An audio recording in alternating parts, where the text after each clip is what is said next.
আজকাল একটা সিগারেট খেতেও 16 টাকা লাগে। কেন যে এইসব ছাইপাশ খাওয়া শিখেছিলাম, এখন হাড়ে হাড়ে এই অভ্যাসটার প্রভাবটা টের পাচ্ছি। সারাদিনে 4টা বিড়ি খেতেও 65 টাকা লাগে। বাসার ছাদে এসে রোজ বিকেলবেলা আমি একটা করে সিগারেট খাই। কেন জানি ইদানিং আমার এমন মনে হয় আমাদের পাশের বাসার জানালা থেকে আমাকে কেউ ফলো করে সামনাসামনি। আমি কোনোদিন দেখিনি, কিন্তু আমি সবসময় বুঝতে পারি পাশের ফ্ল্যাটে জানালা থেকে আমাকে কেউ ফলো করে। কিন্তু আমার এসবে কিছু যায় আসে না। মানুষের যখন খুব কাছের কিছু হারিয়ে যায়, তখন আর দূরের ছোটখাটো বিষয়গুলো মানুষের চোখে পড়ে না। মীরা আমার জীবন থেকে চলে যাওয়ার পর আমার একমাত্র কাছের সঙ্গী হলো এই সিগারেটকে। আজকে খুব বৃষ্টি হচ্ছে, মীরার কথা মনে হচ্ছে খুব। কোনো একদিন হুট করে এমন এক বৃষ্টির মিশ্রিত সকালে মীরার সাথে পরিচয় হয়। কলেজে গিয়েছিলাম ওই দিন। আমি খুব সকাল সকালে। হঠাৎ করে আমার বান্ধবীর সাথে একটা নতুন মেয়ে আসলো। ক্লাসে পরিচয় পর্বের শেষে জানতে পারলাম ওর নাম মীরা। আমাদের ক্লাসে নতুন ভর্তি হয়েছে ট্রান্সফার হয়ে। তখন আয়েশা বলল, মীরা শোন, রবিউল কিন্তু আমাদের ক্লাসের টপার। এই কথা শুনে মীরা আমার দিকে অদ্ভুতভাবে তাকালো। আমি সেই তাকানোর মানেটা বুঝতে পারলাম না। অল্প কিছুদিনের মাঝেই আমাদের খুব ভালো বন্ধুত্ব হয়ে গেল। এমন একটা অবস্থা, মীরা আমাকে ছাড়া কিছুই বোঝে না। মীরা আসার আগে আমি কখনোই কলেজ মিস দিতাম না, কিন্তু এখন মাঝে মাঝে কলেজ মীরাকে নিয়ে ফুচকা খেতে যেতে হয়। একদিন হুট করে মীরা আমাকে প্রপোজ করে ফেলে। আমিও বেশি না ভেবে রাজি হয়ে যাই। খুব ভালোই চলছিল আমাদের রিলেশন, কিন্তু সময় যতই গড়াতে লাগলো মীরার আধুনিক হওয়ার স্বভাব বেড়েই যাচ্ছিল। মীরা যে সমস্ত পোশাক পরতো আমার একদম পছন্দ না। এটা নিয়ে মাঝে মাঝেই ঝগড়া হতো। একটু ঝগড়া হলেই মীরা আমার সাথে আর যোগাযোগ করতো না। আমি আগে কল দিয়ে সবসময় সরি বলতাম। মীরার সাথে কথা হতো ফেসবুকের রিলেশনের শুরুতে। মীরার ফেসবুকের পাসওয়ার্ড আমার কাছে ছিল। আমাদের কলেজে একটা নতুন ছেলে ভর্তি হয়। ছেলেটার নাম সাগর। ছেলেটা কলেজে আসতো দামি বাইক নিয়ে। ছেলেটার সাথে মেয়েরা গায়ে পড়ে কথা বলা শুরু করে, এবং মীরাও ব্যতিক্রম কিছু করলো না। ইদানিং মীরা আমার সাথে কলেজে একদম কথা বলে না। একদিন মীরা বলল, শোনো, আমি চাই না কলেজের সবাই আমাদের রিলেশনের বিষয়ে জানুক। তাই এখন থেকে আমি কলেজে তোমার থেকে দূরেই থাকতে চাই। আর তুমিও আমাকে এখন থেকে কলেজের ভেতরে ডাকাডাকি করবে না। আমি মীরার প্রতি খুব দুর্বল ছিলাম। প্রথম প্রেম তো একটু বেশি কাজ করতো আবেগ। আমিও কলেজ টাইমে মীরাকে কিছু বলতাম না। একদিন আমি একটু আগেই কলেজে গিয়েছিলাম। সাধারণত মীরা সবসময় আগেই কলেজে আসতো, কিন্তু আমি ক্লাস শুরু হওয়ার কিছুক্ষণ আগে যেতাম। ওই দিন কলেজে গিয়ে এমন কিছু দেখবো তা কল্পনাও করতে পারি নাই। মীরা আর সাগর বকুল তলায় বসে বসে কথা বলছে। শুধু কথা বলছে বলে ভুল হবে, একজন হাসতে হাসতে আর একজনের গায়ের উপর পড়ছে। আমি কোনোভাবে এটা মানতে পারলাম না। সাথে সাথেই কলেজ থেকে চলে আসলাম। ভেতরটা আমার দুমড়ে মুচড়ে যাচ্ছে। মীরা কেমন করে সাগরের মতো ছেলের সাথে এভাবে কথা বলবে? কোনো ধরনের সম্পর্ক ছাড়া এভাবে কেউ কথা বলতে পারে না। তাই ভাবতে লাগলাম। রাতে মীরাকে মেসেজ দিলাম, কিন্তু রিপ্লাই দিচ্ছে না। কল দিলাম, কল ধরছে না। এভাবে কিছুক্ষণ কল দেওয়ার পর ফোন বন্ধ দেখাচ্ছে। আমার তো মাথায় কিছুই ঢুকছে না। কি হচ্ছে আমার সাথে? মীরা আমাকে ব্লক করে দিছে। কিছুক্ষণ ভেবে মীরার ফেসবুক আইডিটা আমি লগ ইন করতে গিয়ে বুঝতে পারলাম মীরা ওর আইডির পাসওয়ার্ডটা পাল্টে নিয়েছে। আমি কোনোভাবেই আর মীরার সাথে যোগাযোগ করতে পারলাম না। পরের দিন কলেজে গিয়ে আমি মীরার সাথে কথা বলার চেষ্টা করলাম। তখন মীরা যা বলল তা সারা জীবন মনে থাকবে। আমার তোমার প্রতি কোনো ফিলিংস কাজ করে না। আমার তোমার সাথে আর থাকা সম্ভব না। তাই আমি আমাদের সম্পর্কটা এখানেই শেষ করতে চাচ্ছি। আজ থেকে তুমি তোমার মতো, আমি আমার মতো। মীরার কথা শুনে আমার না চাইতেও চোখের কোণে জল এসে পড়ল। ওর কথাগুলো শুনে আমি ওর হাত ধরতে গেলে উল্টো ভালোবাসার প্রতিদান হিসেবে ওই একটা থাপ্পড়ে আমি হুঁশে ফিরলাম। আমি বুঝে গেলাম মীরার হৃদয়ে আমার স্থান কোথায়। 4 মাস পর, ওই দিনের পর তেমন কলেজ যাই না। আর ওই দিন থেকে আমার নতুন সঙ্গী হয়েছে সিগারেট। কিছুদিন পর দাদা অসুস্থ, তাই আম্মু আব্বু তাকে দেখতে যাবে। তাই আব্বু আম্মুকে স্টেশন থেকে রেলে তুলে দিয়ে বাসায় ফিরলাম। সন্ধ্যার পর পর হুট করে বাসার দরজায় কে যেন নক করলো। এই অসময়ে কে আসলো আবার? আব্বু আম্মু তো চলে গেছে, এমন কেউ তো নেই যে আসবে। দরজা খুলতে আমি পুরো হা হয়ে গেলাম। এত মৌ আপু, আমাদের পুরো এলাকার ক্রাশ। আমার থেকে 1 বছরের সিনিয়র, যেরকম রাগের সেরকম সুন্দরী। আমি তো হা করে তাকিয়ে আছি আপুর দিকে। আপু বলল, এই কিরে, তুই হা করে তাকিয়ে আছিস কেন? মুখটা বন্ধ কর, না হলে মশা ঢুকবে গাধা। আর তুই এত বেয়াদব কবে থেকে হলি? আমি আবার বেয়াদব হলাম কবে? তো কাউকে দরজায় দাঁড় করিয়ে রাখাটা কোন ধরনের আদব? সরি আপু, আসো ভেতরে আসো। আসলে তুমি অসময়ে আমার বাসার দরজায়, তো তাই আমি একটু চমকে গিয়েছি। তো কেমন চলছে তোর দিনকাল? ভালোই চলছে। তোমার কি অবস্থা বলো আপু? আমার আর অবস্থা, দিনের 16 ঘন্টায় বই আর বই, বইয়ের দিকে তাকিয়ে থাকতে থাকতে চোখ বেচারা এখন আর একলা চলতে চায় না। সঙ্গী হিসেবে চশমাকে বেছে নিয়েছে। জানিসই তো, মেডিকেলে একটু বেশি ইচ্ছা। হুম। তোকে তো আমাদের বাসায় গিয়ে খেয়ে আসতে বলা হয়েছিল, কিন্তু তুই গেলি না। বাসায় কি করছিস? আসলে আপু আমার তেমন ক্ষুধা লাগেনি। থাক থাক, আর মিথ্যা বলতে হবে না, তোকে আমি খুব ভালো করে চিনি। তুই যে লজ্জা কুমার। এই নে নে, এই খাবারগুলো এনেছি, তুই খেয়ে নে। তুমি কষ্ট করে কেন আনতে গেলে খাবার আপু? আর আপু তুমি যে হোস্টেল থেকে বাসায় আসছো আমি তো সেটাই জানি না। আমার কথা কেন জানবে তুমি? তোমার তো জানার অনেক কিছু আছে। হোস্টেলের পরিবেশ খারাপ হওয়ার জন্য আমি 7 দিন পরেই বাসায় চলে আসছি। বাসা থেকে স্কুটি দিয়েই ক্লাস করি। সেটাও তো 1 বছর হয়ে আসলো। আর তুই কিনা বলছিস আমি বাসায় কবে আসছি? আচ্ছা, এবার তুই খেয়ে নে। আপু তুমি চলে যাও, আমি পরে খেয়ে নেব। না না না না না, তোকে আমার জানা আছে। তুই এখনই খেয়ে নে, আমি টিফিন বাটি নিয়ে যাব। তারপর আমি খাওয়া শুরু করলাম। খাওয়ার সময় নানা ধরনের প্রশ্ন করছিল আপু। আচ্ছা, তোকে একটা কথা বলি। বলো। তোর প্রতিদিন কয়টা করে সিগারেট লাগে?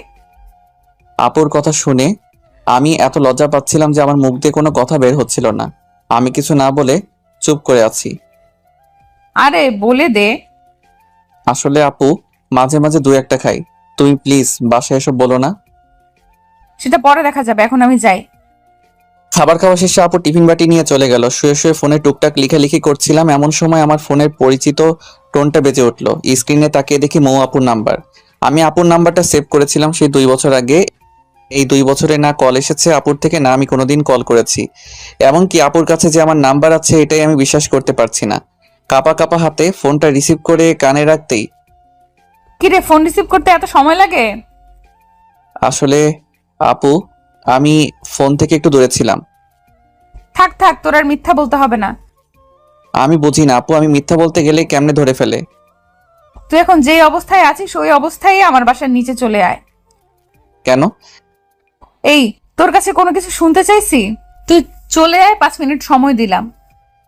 এত রাত করে কি দরকার? আমি যেমন ছিলাম লুঙ্গি আর টি শার্ট পরেই মৌ আপুদের বাসার নিচে গেলাম। কিছুক্ষণ পরে আপু নিচে আসলো। আমার কেমন যেন লাগছিল। আমি সাধারণত লুঙ্গি পরে রাস্তায় বের হই না। আপু তো আমাকে দেখে হাসি শুরু করে দিল। আপুর হাসি দেখে আমার আর বোঝার বাকি রইল না যে আপু আমার লুঙ্গি পরার জন্য হাসছে। হাসছো কেন আপু? আমি কিন্তু চলে যাব তাহলে। তুমি তো বললে আমি যেমন আছি তেমন করে আসতে, আর বলে 5 মিনিটের মাঝে আসতে। তো আমি কেমনে করে এই অল্প সময় আবার কাপড় পাল্টে আসতাম? আর দেরি করে আসলেই তো বলতে যে বড়দের কথা রাখি না, বেয়াদব হয়েছি। ও রে রে, থাক বাবু, তুমি আর রাগ করো না। আপু আমাকে একদম বাবু বলবা না, আমি এখন ছোট না। থাক থাক, আর বলবো না বাবু। আপু এখন কিন্তু আমি চলে যাব। এই, তোর কিন্তু সাহস অনেক বেড়ে গেছে। এখন একটা রিক্সা নিয়ে আয়। এত রাত করে রিক্সা কই পাবো? আমার কিছু অ্যাসাইনমেন্ট কালকে জমা দিতে হবে, আর সেগুলো আমার এক বান্ধবীর বাসা থেকে আনতে হবে। মহা ঝামেলায় পড়ে গেলাম তো। আপু এই রাত করে রিক্সা পাওয়া পসিবল না। তুমি তোমার স্কুটিটা বের করো। যাক, তোর মাথা থেকে জীবনে প্রথম ভালো কোনো আইডিয়া বের হলো। তুই দাঁড়া, আমি 1 মিনিটে স্কুটিটা বের করে নিয়ে আসি। কিছুক্ষণ পর আপু স্কুটিটা নিয়ে বের হলো। আপু একটা কথা বলি। বল। আমি ড্রাইভ করি। আচ্ছা, এনে ধর। সত্যি বলতে আমি জীবনে কখনো কোনো লেডি বাইকারের পেছনে বসিনি, আর বসতেও চাই না। মেয়ে মানুষের ড্রাইভিংয়ে আমি কমফোর্ট ফিল করি না। আমি ড্রাইভ করছি, আপু আমার পেছনে বসে আছে। এলাকা থেকে বের হওয়ার সময় মোড়ের টং দোকানে এলাকার উঠতি বসে ছেলেদের চোখ আমাদের এড়ালো না, সবাই হা করে তাকিয়েছিল। কিছুক্ষণ পর আপুর বান্ধবীর বাসার সামনে এসে উপস্থিত হলাম আমরা। আপু আমাকে বাইরে দাঁড় করিয়ে রেখে চলে গেল তার বান্ধবীর বাসায়। আমাকে যাওয়ার জন্য জোর করলেও আমি গেলাম না। প্রায় 20 মিনিট পর আপু বের হলো বাসা থেকে। এত দেরি করলো কেন? কিছু পেজ লেখার বাকি ছিল, সেটা লেখার জন্য দেরি হলো। আচ্ছা এবার চলো। চল। কিছুক্ষণ যাওয়ার পর হুট করে আপু বলল, রবিউল বাইক থামা। আমি বাইক থামালাম। কেন থামাতে বললে আপু? চল ফুচকা খাই। এখন এই রাত করে ফুচকা খাবে তুমি? আমরা দুজনই খাবো। আসলে রবিউল জানিস, আমি জানি না আমি দেখতে কতটা ভালো বা খারাপ, কিন্তু জানিস ফুটপাতে বা কোথাও গিয়ে কিছু খেতে চাইলে হয়তো ছেলেরা টিস করবে, আর সেটা না হলে এমন ভাবে তাকিয়ে থাকবে যেন খাবারের বদলে আমাকেই গিলে খাবে। তার জন্য ইচ্ছে থাকা সত্ত্বেও বেশিরভাগ সময়ই বাইরের কোনো কিছু খাই না আমি। এখন তুই আছিস পাশে, প্লাস লোকজনও নেই তেমন, তাই খেতে ইচ্ছে হলো। আচ্ছা চলো আপু। আমরা দুজনে মিলে ফুচকা খেলাম। আপু খুব ফুচকা পছন্দ করে, সেটা আমি বুঝতে পারলাম। খাওয়া শেষ করে চলে আসলাম আমরা। আপুকে বাসায় নামিয়ে আমি চলে আসলাম আমার বাসায়। এসে আমি চলে গেলাম ছাদে। 5-7 ঘন্টা হয়ে গেছে সিগারেট থেকে দূরে আছি। খুব প্যারা হয়ে গেছে সিগারেটের জন্য। দুটো সিগারেট আর লাইটার নিয়ে চলে গেলাম। কেন জানি আজকে আপুর সাথে কথা বলার সময় বেশ কয়েকবার মীরার কথা মনে পড়েছিল আমার। ছাদের এক কোণায় দাঁড়িয়ে সিগারেট মাঝের তামাক পাতাগুলোকে পুড়িয়ে ধোঁয়াগুলো হৃৎপিণ্ডের চারপাশ দিয়ে ঘুরিয়ে সেগুলোর সাথে মীরার স্মৃতিগুলোকে বাহিরে বের করে আকাশের দিকে তাকিয়ে হাওয়াতে মিশিয়ে দিচ্ছি। মধ্যরাতে আমি রুমে আসলাম। এই মধ্যরাতটা খুবই অদ্ভুত। আমরা সবাই মধ্যরাত বললেও এই মধ্যরাত মানে হচ্ছে একটা রাতের শেষ আর একটা দিনের শুরু। এরকম অনেক মধ্যরাত যে নির্ঘুম পার করেছি। সকালবেলা দরজায় কড়া নাড়ার শব্দে আমার ঘুম ভাঙলো। দরজা খুলতেই আমার চোখ তো পুরো আটকে গেল। মৌ আপুকে মেডিকেল কলেজের ড্রেসে দেখে আমি পুরো হা হয়ে তাকিয়ে আছি। এই আবার হা করে তাকিয়ে আছিস কেন? গলা দিয়ে মাছি ঢুকবে। আসলে আপু তোমাকে খুব ভালো লাগছে কলেজ ড্রেসে। হয়েছে হয়েছে, এত বেলা অবধি ঘুমানো স্বাস্থ্যের জন্য খারাপ। আপু জানি আমি ভালো ভালো কাজ করলে যে সবকিছু আমার সাথে ভালো হবে সেই কথা আমি বিশ্বাসী না। আচ্ছা আচ্ছা, তোর এই কাপড়ির কথা আমাকে বলতে হবে না। এই নে তোর খাবার, তাড়াতাড়ি খেয়ে নে। এখন খাবো না, তুমি কলেজ চলে যাও, আমি পরে খেয়ে নেব। না, তুই এখনই খেয়ে নে। আমাকে আজকে কলেজে তোকে ড্রপ করতে হবে। আমার স্কুটির চাকায় প্যারেক ঢুকেছে, তাই তুই তো জানিসই গাড়ি ধরে যেতে চাইলে আমি আর কলেজে পৌঁছাতে পারবো না। ইচ্ছে থাকা না সত্ত্বেও এখন আমাদের কলেজ ধরে মৌ মেডিকেল কলেজের সামনে দিয়ে নিয়ে যেতে হবে। 4 মাস যাবত আমি শহরে বের হই না, ভালো লাগে না লোকালয়ে এখন আর আমার। সত্যি বলতে আমি আর আমাদের কলেজে যেতে চাই না। তার বড় কারণ হলো মীরা আর আমার অসংখ্য স্মৃতি রয়েছে ওই কলেজের সাথে। খাওয়া দাওয়া করে রেডি হয়ে মৌ আপুকে নিয়ে বের হলাম। সাথে আমার আব্বুর দেয়া ডিসকভার 100 সিসি গাড়িটি। নিজের বাইক থাকার জন্য আমি মাঝে মাঝে বাইক নিয়ে যেতাম কলেজে, কিন্তু কম দামি হওয়ায় মীরা কখনো আমার বাইকে চড়েনি, আমিও কখনো জোর করিনি। আমার নিজেরও কিছুটা লজ্জা লাগতো। কলেজের সবারই প্রায় দামি দামি বাইক, আর সেখানে আমার এত কম দামি বাইক। আমি নিজেও তাই কলেজে খুব বেশি নিয়ে যেতাম না বাইক, বাস ধরে যেতাম কলেজে। অনেকদিন পর আমার বাইক বের করলাম। আব্বু খুব যত্নে রাখতো বাইকখানা। আপুকে নিয়ে কলেজের উদ্দেশ্যে রওনা দিলাম। বাইকের মিটার 50-এর আশেপাশে, স্বাভাবিকভাবে চালাচ্ছিলাম বাইক। আচ্ছা রবিউল, একটা কথা বলবি আমায়? তোর মনে ঠিক আমার সম্পর্কে কি ভাবনা আছে? ঠিক বুঝতে পারলাম না আপু, তোমার সম্পর্কে কি ভাবনা থাকবে আর? মানে আমি তোর কাছে মানুষ হিসেবে কেমন? তুমি একটু রাগী, কিন্তু মনটা খুব ভালো তোমার। বেশ কিছুক্ষণ পর আমি আমার কলেজের সামনে গিয়ে আটকে গেলাম রাস্তায় জ্যামের জন্য। বেশ কিছু বন্ধুর সাথে রাস্তায় দেখা হলো। আমার পেছনে মৌ আপুকে দেখে তো সবাই জেলাস ফিল করছিল। খুব কাছের কয়েকজন বলে দিল, দোস্ত তাহলে ডক্টরের সাথে হয়ে গেল। এরকম কমেন্ট আমি লজ্জায় মাথা তুলতে পারছিলাম না। আপুর দিকে তাকিয়ে দেখে উনি মুচকি মুচকি আসছে। সামনে একটা বাসের চাকা ফেটে গিয়েছে। কমপক্ষে 20 মিনিট তো লাগবেই। যেখানে বাঘের ভয় সেখানেই রাত হয়। দেখে আমার বন্ধু রাতুল আসছে। আমাকে পচানোই ওর সবচেয়ে প্রিয় স্বভাব। দোস্ত, তুই এখানে আটকে আছিস? আর ওইদিকে পুরো কলেজে তো এখন টপ নিউজ তোর ডক্টর গার্লফ্রেন্ড। তার দোস্ত ভাবি কিন্তু দেখতে আগুন সুন্দরী। এতদিন তাহলে কলেজে না আসে ভাবিকেই সময় দিতে ভালোই। তো ভাবির সাথে একটু পরিচয় করিয়ে দে, নাকি সেটাও দিবি না? আমি কিছুই বলতে পারছি না। ভাবি, আমি রাতুল, আমি রবিউল, একই সাথে একই বিভাগে পড়ছি। আমি মৌ, এখন ঢাকা মেডিকেল কলেজে পড়ছি। মনে মনে তো সে আল্লাহকে ডাকছি। এখন যদি আপু বলে দেয় সে আমার বড় বোন, তাহলে লজ্জায় মাথা কাটা যাবে। আচ্ছা ভাবি, আপনাদের সম্পর্ক কতদিনের? এই তোর এখন এসব জানতে হবে না। রাস্তায় দাঁড়িয়ে কেউ এসব কথা বলে, এখন সময় নেই। আরে দোস্ত, এমন করিস কেন? রাস্তায় তো জ্যাম, আর কতদিন তোর সাথে কথা হয় না। মনে চাইতেছে রাতুলকে কলেজের পুকুরে যদি চুবাইতে পারতাম। আমরা রিলেশনে গিয়েছি 4 মাস হলো প্রায়। আর কিছু জানার আছে কি রাতুল? না ভাবি, আর কিছু বলার নেই। সময় করে একদিন আমাদের ক্যাম্পাসে আসবেন, কিন্তু অনেক আড্ডা দিব। সময় পেলে অবশ্যই আসবো একদিন। হারামজাদা, তোর ভাবি বলার স্বাদ যদি না মিটাই তো আমার নাম রবিউল না।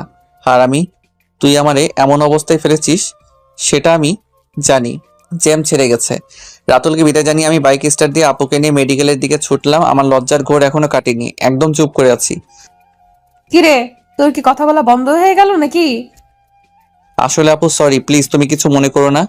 আসলে কলেজের বন্ধুরা এমনই, তিলকে তাল বানিয়ে ফেলে। সেটা আমি বুঝেছি। ধন্যবাদ আপু, তুমি অনেক মিথ্যা বলে হলেও আমার মান সম্মানটা বাঁচিয়ে দিছো। আপুর কলেজের সামনে এসে গিয়েছে, আপুকে নামিয়ে দিয়ে চলে আসলাম। বাসায় এসে শুয়ে আছি, ফোনে আম্মুর সাথে কথা হলো। দাদার অসুখ নাকি আরো বেশি, ওনাদের আসতে ভালোই সময় লাগতে পারে। আমিও তেমন কিছু বললাম না। আপুর সাথে এই 2 দিন সঙ্গ দিয়ে আমার মনটা কিছুটা হালকা হয়েছে। অনেকদিন পর বই নিয়ে বসলাম। বিগত 4 মাসে বইয়ের সাথে সম্পর্ক বিচ্ছেদ ছিল। টানা 4-5 ঘন্টার মতো পড়লাম। হুট করেই মৌ আপুর কথা মনে হলো। আপুকে তো আমি রেখে আসছি কলেজে। আপু যদি আসার সময় গাড়িতে করে আসতে চায় তাহলে অনেকগুলো বাস পাল্টিয়ে আসতে হবে, অনেক টাইম লেগে যাবে। কেন যেন আমার অবচেতন মনের কথা শুনে আমি বাইক নিয়ে চলে গেলাম আপুকে নিয়ে আসার জন্য। আপুর কলেজের সামনে গিয়ে দেখি 3টা 20 বাজে। বেশ কিছুক্ষণ ওয়েট করার পর আপুকে দেখতে পেলাম। আপু কিছুটা দূর থেকে আমাকে দেখে একটা তৃপ্তির হাসি দিল। আপুর হয়তো আমাকে দেখে অবাক হলো। কিরে, আবার কি মনে করে এসেছিস? কেন, এসে কি তোমাকে ঝামেলায় ফেললাম নাকি?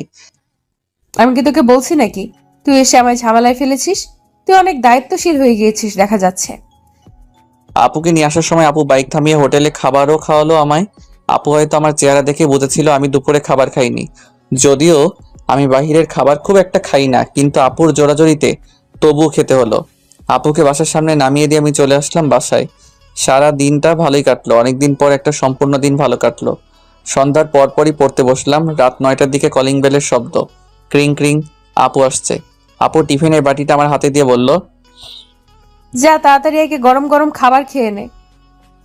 আপু প্রতিদিনই আমার প্রিয় প্রিয় খাবার রান্না হয় নাকি তোমাদের বাসায়? আরে সেরকম না, কাকতালীয় ভাবেই হয়তো তোর প্রিয় খাবারগুলি রান্না হচ্ছে আমাদের বাসায়। আমিও ব্যাপারটা সিরিয়াস ভাবে না নিয়ে খাওয়া শুরু করলাম। অর্ধেক খাওয়ার পর তাকিয়ে ভদ্রতার খাতিরে আপুকে জিজ্ঞাসা করলাম, আপু তুমি খেয়েছো রাতের খাবার? না, আমি খাইনি। আমি একটু লেট করেই খাই রাতের খাবার। বলো কি, তোমাকে বসিয়ে রেখে আমি খেয়ে যাচ্ছি? এত খাবার আমি এমনিতেও খেতে পারবো না, আসো দুজনে মিলে খাই। না, তুই খেয়ে নে। কি হবে খেলে? ছোটকালে তো অনেকবার দুজন মিলে খেয়েছি আমরা। বাহ, তোর দেখি ছোটবেলার কথাও মনে আছে। তো মনে না থাকার কি আছে? আমার সবকিছুই ভালোভাবে মনে আছে ছোটকালের। আসো আপু, আমি তোমাকে খাওয়াই দেই। আপু না করলো না, এগিয়ে আসলো আমার দিকে। আমি আপুকে খাওয়াই দিলাম। যদিও আমি আমার লাইফে কাউকে কখনো খাইয়ে দেইনি, তাই আমার একটু কষ্ট হচ্ছিল। আপু সেটা ঠিকই বুঝতে পারলো। রবিউল, তোর বউটা খুব ভাগ্যবতী হবে, দেখিস তোকে অনেক ভালোবাসবে। আপুর কথা শুনে লজ্জা পেলাম আমি খুব। খাওয়া শেষ করে আমি আর আপু আরো বেশ কিছুক্ষণ গল্প করলাম। গল্প করতে করতে ঘড়ির দিকে তাকিয়ে দেখে 11টা বেজে গিয়েছে। আপু অনেক রাত হয়ে গিয়েছে, চলো তোমাকে তোমার বাসায় দিয়ে আসি। আপুকে বাসায় দিয়ে পর্যন্ত পৌঁছে দিতে গিয়ে কাকা কাকির সাথে দেখা হলো। কেমন আছো রবিউল তুমি? ভালো আছি, আপনারা কেমন আছেন? এই তো বাবা, আছি ভালোই। তুমি একদমই তো ভুলে গিয়েছো আমাদের ছোটকালে সারাদিন থাকতে ময়ের সাথে। এখন বড় হয়ে বছরে একবারও আসতে পারো না। আমরা তো তোমাকে নিজের ছেলের মতনই দেখি। আসলে কাকি তেমন না, পড়াশোনার চাপে আমি বাসা ছেড়ে খুব কম বের হই। আর বোঝাতে হবে না, আজকে রাতে এখানেই থাকো। বাসায় তো কেউ নেই, আর বাসায় যেতে হবে না। এমন ভাই বললো কাকি, আমি না করেও কাজ হলো না। একটু ফ্রেশ হয়ে শুয়ে পড়লাম। ঘুম ঘুম ভাব হতে আপু আসলো রুমে। কিরে, তুই দরজা না লাগিয়ে ঘুমিয়েছিস? দরজা লাগানোর কথা মনে ছিল না। তো কি মনে করে তুমি এই রুমে? কিছু মনে করো না, দেখতে আসলাম তোর ঘুম হচ্ছে কিনা। এই রুমে মশারিও নেই, তাই কয়েল নিয়ে আসলাম। ধন্যবাদ আপু, অল্প অল্প মশাই কামড়াচ্ছে। আপু মুখ ধুয়ে আসছে, কানের পাশটায় বিন্দু বিন্দু পানি গড়িয়ে পড়ছে। আমি লুকিয়ে দেখতে লাগলাম আপুর দিকে, কিন্তু যা হবার তাই হলো। আপুর চোখে ধরা খেলাম। কিরে, তুই হা করে কি দেখছিস? আমি আমতা আমতা করে বললাম, কই কি কিছু না। খুব চালাক হয়েছিস তাই না? বলে আপু মাথায় দিল একটা থাপ্পড়। মোটেও চালাক না আমি, আপু খুব বোকাশোকা ছেলে আমি। গল্প করতে করতে একসময় আপু সোফাতেই ঘুমিয়ে পড়লো। আমি কয়েকবার ডাক দেওয়ার পরও ঘুম ভাঙলো না। খুব ইনোসেন্ট লাগছিল আপুকে। আমি আর আপুর ঘুম ভাঙাতে পারলাম না, একটা চাদর দিয়ে দিলাম আপুর উপর দিয়ে। আমিও বিছানায় শুয়েছিলাম। কখন যে ঘুমিয়ে গিয়েছি জানিই না। খুব ভোরবেলাতে আপুর ডাকে ঘুম ভাঙলো। এই তাড়াতাড়ি উঠে পড়, আর এই নে তোর জন্য চা এনেছি। কাপটা হাতে নিতে ঘুম ঘুম চোখে একটা চুমুক দিতে চোখ থেকে সকল ঘুম নিমিষেই উধাও। আপু খুব সুন্দর হয়েছে। চা কে বানিয়েছে? চা কে আর বানাবে, আমিই বানিয়েছি। তুমি এত ভালো করে চা বানাতে পারো? এই তোকে মিথ্যা সান্ত্বনা দিতে হবে না, তাড়াতাড়ি চা খেয়ে নিয়ে ফ্রেশ হয়ে খাওয়ার টেবিলে আয়। আমি চাটা অনেক সময় নিয়ে খেলাম। ফ্রেশ হয়ে চলে গেলাম খাবার টেবিলে। টুকটাক কথা হলো কাকা কাকির সাথে। তোদের রান্না কি খেতে পারছো বাবা? কাকি খুব ভালো হয়েছে রান্না। ওই রান্না করছে কয়েকদিন যাবত, তাই জিজ্ঞাসা করলাম আর কি। তাই নাকি? খাওয়া দাওয়া শেষ করে আমি জিনি আপুর থেকে বিদায় নিয়ে বাসায় চলে আসলাম। 9টার দিকে আপুর কল আসলো। আসসালামু আলাইকুম আপু। ওয়ালাইকুম সালাম। কি করছিস? বসে আছি। আমাকে একটু কলেজে রেখে আসবি? আমার স্কুটি তো ঠিক করা হয়নি, আজকে আমার 11:30 থেকে ক্লাস। আচ্ছা একসাথেই যাবনি। ওকে, তুই যখন বের হবি তখন আমায় কল দিস, তাহলেই হবে। আচ্ছা আপু। কিছুক্ষণ পর রেডি হয়ে বাইক নিয়ে চলে গেলাম আপুর বাসার নিচে। কল দিয়ে আপুকে আসতে বললাম।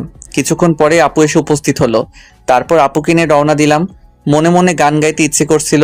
এই পথ যদি শেষ না হয় তবে আপু কেমন হবে তুমি বলো তো? হ্যাঁ, বাকিটা তো আর মনে নাই।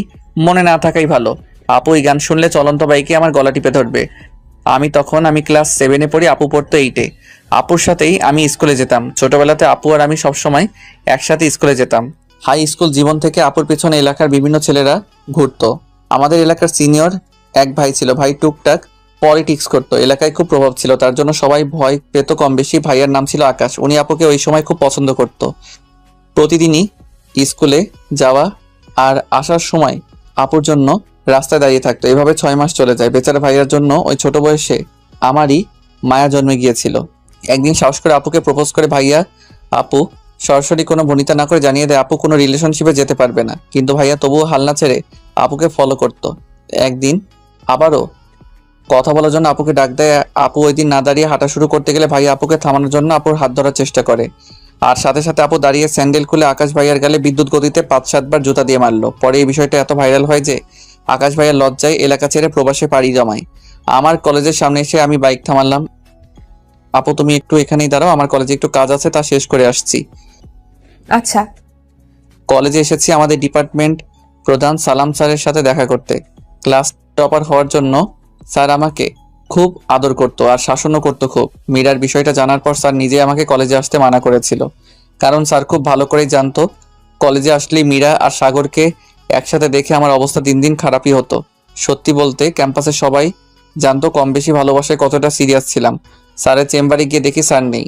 অফিস সহকারীর সাথে কথা বলে জানতে পারলাম স্যার আমাদের ক্লাস নিচ্ছে। আমি আমাদের ক্লাসের সামনে গেলাম, খুব নার্ভাস লাগছে। হয়তো অনেকদিন পর মীরার সাথে দেখা হবে। দরজা খুলে স্যার আসতে পারি?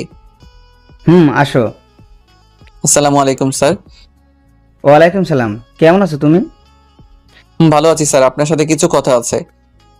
আচ্ছা, আমার ক্লাস শেষ, তুমি আমার রুমে আসো। তারপর স্যারের সাথে কলেজের ব্যাপারে কিছু কথা ছিল, সেগুলো বলে চলে আসলাম আপুর কাছে। তারপর আপুকে নিয়ে কলেজে নামিয়ে দিলাম। ধন্যবাদ, সাবধানে যাবি বুঝলি। আমাকে মেসেজ দিস পৌঁছে। আমি বাধ্য ছেলের মতো মাথা নেড়ে চলে আসলাম। বাসায় এসে আপুকে একটা কল দিয়ে জানিয়ে দিলাম। আপুর সাথে কথা বলে কেমন যেন একটা শান্তি পাই। শান্তিটার মানে কি সেটা আমি জানি না। বিকেলে আবার আপুর কল। কি রে রবিউল, কি করতেছিলি? তেমন কিছু না আপু। কাজ না থাকলে আমায় একটু নিয়ে যেতে পারবি? আমি আসছি। আপুকে নিতে গেলাম। আপুর কথা ভাবতে ভাবতে বাইক চালিয়ে যাচ্ছিলাম। হুট করে আচমকা রাস্তায় কুকুর এসে পড়লো। আমার বাইকের সামনে যা হবার তাই হলো। ব্যালেন্স ঠিক রাখতে পারলাম না, রাস্তার পাশের একটা বড় গাছের সাথে ধাক্কা খেলাম। তারপর আর কিছুই মনে নাই। চোখ খোলার পর নিজেকে হসপিটালে আবিষ্কার করলাম। উপর দিকে তাকিয়ে দেখি আমার হাত ব্যান্ডেজ করে ঝুলানো রয়েছে। ভালো করে চারপাশে তাকাতেই দেখি মৌ আপু আমার পাশে বসে কান্না করছে। আপু আমার চোখ খুলতে দেখেই চোখের জল মুছলো। কান্না করছো কেন আপু? আমার কিছুই হয়নি, ঠিক আছে আমি। আমি তোকে আসতে না বললে কিছুই হতো না। সরি, তুই আমাকে মাফ করে দে। আপু তুমি পাগলের মতো কি সব বলছো? আসলে রাস্তায় হুট করে মাঝপথে কুকুর এসে যায়, কুকুর বাঁচাতে গিয়ে আমি ব্যালেন্স হারিয়ে ফেলি। একটু পরেই ডক্টর আসলো। ডক্টর আসার পর বুঝতে পারলাম আমার ডান হাতের হাড় ভেঙে গিয়েছে। আমাকে হসপিটালে আনছে কে আপু? আমি যতদূর জানি একটা গাড়ির ড্রাইভার তোকে পৌঁছে দিয়েছে, আর তোর ফোনে আমার নাম্বার প্রথমে থাকায় আমাকে কল দিয়ে জানায়। তারপর আমি আসছি। আমি এসে রাতুলকে কল দিছি, তারপর রাতুলও আসছে। আচ্ছা আপু, তুমি রাতুলকে কেন কল দিচ্ছ? এখন তো দিলে আমায় বিপদে ফেলে। রাতুলের সামনে যদি তোমাকে আপু আপু করে বলি, তাহলে কলেজে আমার যেটুকু সম্মান আছে তার সবটুকু নিলাম করে দিবে ও। জানো না তো আপু, তুমি রাতুল থাকেই আমাকে পচানোর জন্য সব সময়। প্লিজ আপু, রাতুলকে বুঝতে দিও না যে তুমি আমার বড় আপু। প্লিজ আপু। আচ্ছা আচ্ছা, সে আমি দেখছি, কিন্তু বাবু তুমি আমাকে আপু বইলো না আবার রাতুলের সামনে। আমাকে আপুর সাথে কথা বলতে শুনেই রাতুল ভেতরে আসলো।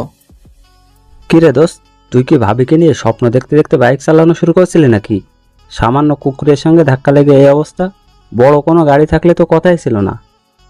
হারামি, তুই কি আমাকে দেখতে এসেছিস নাকি আমাকে আরো খোঁচাতে এসেছিস? আরে না রে দোস্ত। আচ্ছা শোন, ডক্টরের সাথে কথা বলে দেখ কি বলে। আমি বাসায় চলে যাব, এখানে থাকলে আমার দম বন্ধ হয়ে আসবে। তোর দম বন্ধ হলেও 7 দিনের আগে রিলিজ দিবে না কোনোভাবেই। শরীরের অনেক জায়গায় কেটে গিয়েছে। যেখানে বাঘের ভয় সেখানে রাত হয়। আমার সবচেয়ে অপছন্দের জায়গা হলো হসপিটাল। আচ্ছা তুই থাক দোস্ত, আমি সন্ধ্যার দিকে আবার আসবো তোদের জন্য খাবার নিয়ে। আরে ভাই, তোর খাবার আনতে হবে না, তুই ফ্রি থাকলে এমনি আসিস। তুই এখন চুপ করে রেস্ট কর, তোর কিছু বলতে হবে না। ভাবি আমি গেলাম তাহলে, আমার বন্ধুর খেয়াল রাখেন ভালো করে। মোয়াপো মাথা নাড়িয়ে শুধু হুম হুম বলল। রাতুল চলে যেতে আমি হাঁপ ছেড়ে বাঁচলাম। ও থাকলে কথা বলতে বলতে আমাকে জ্বালিয়ে মারতো। আপু একটা কথা বলি। বল। আমার তো আপু হসপিটালে থাকলে দম বন্ধ হয়ে আসবে। তুমি তো হবু ডক্টরই, দেখো না ডক্টরের সাথে কথা বলে কিছু করে আমাকে বাসায় নিয়ে যেতে পারো নাকি? আচ্ছা দেখছি তুই এত অস্থির হচ্ছিস কেন। তুই একটু শুয়ে থাক, আমি দেখি ডক্টরের সাথে কথা বলে আসি, দেখি কিছু করা যায় নাকি। বেশ কিছুক্ষণ পর আপু আসলো রুমে।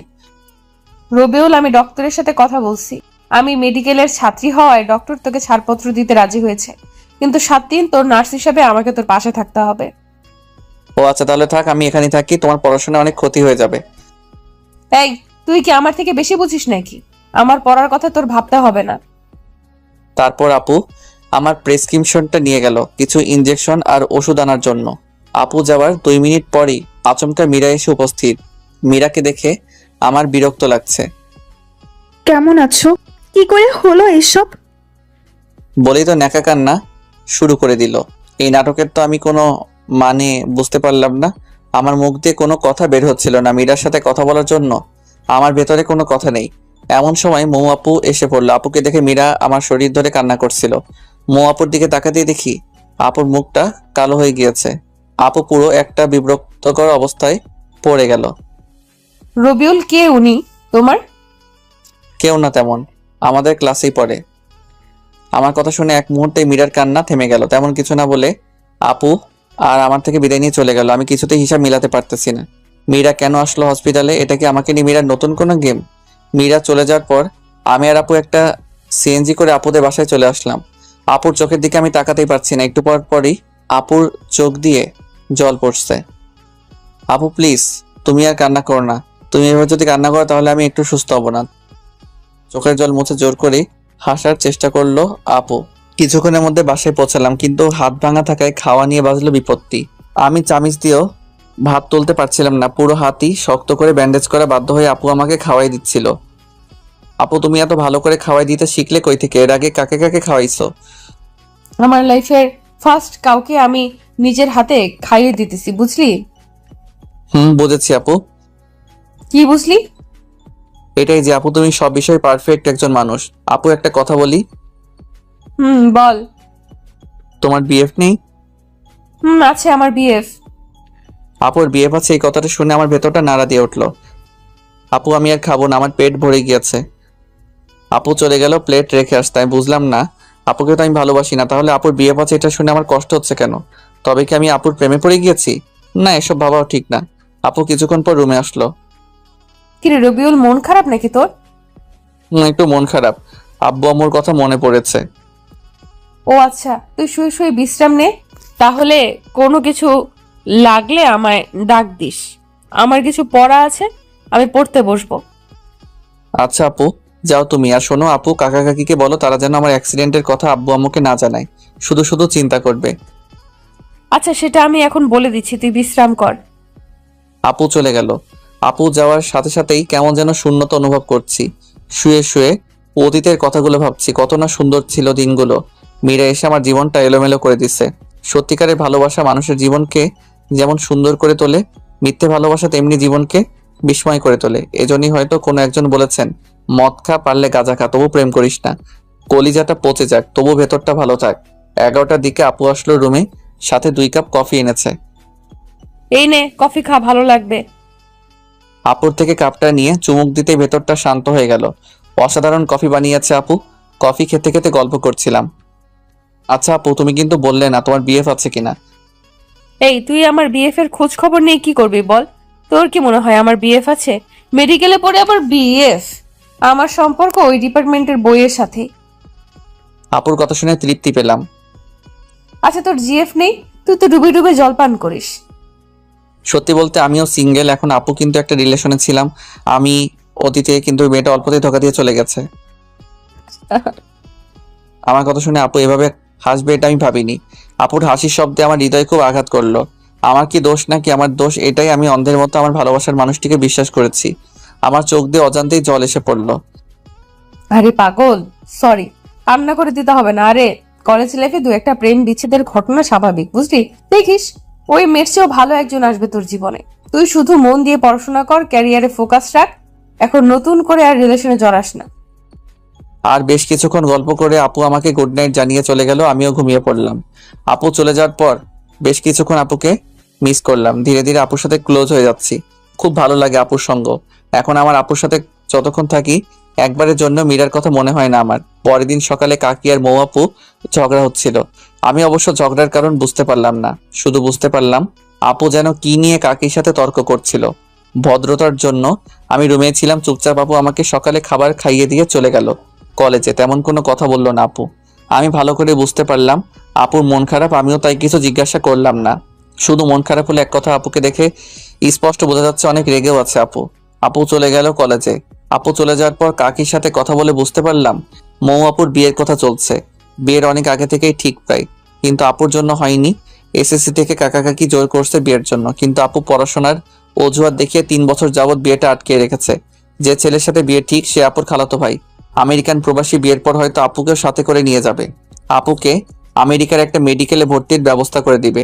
কাকির সাথে কথা বলে আমার ভেতর থেকে যেন শক্তি হারিয়ে গেল। আপুর সংস্পর্শে এসে আমি অনেকটা স্বাভাবিক জীবনে ফিরেছি। আর আপুকে এত তাড়াতাড়ি হারিয়ে ফেলবো এটা আমি কল্পনাও করিনি। সারাটা দিনই রুমে শুয়েছিলাম। ঘুমানোর অনেক চেষ্টা করলেও মোটেও ঘুমাতে পারলাম না। বিকেল বেলায় একটু ছাদে গেলাম।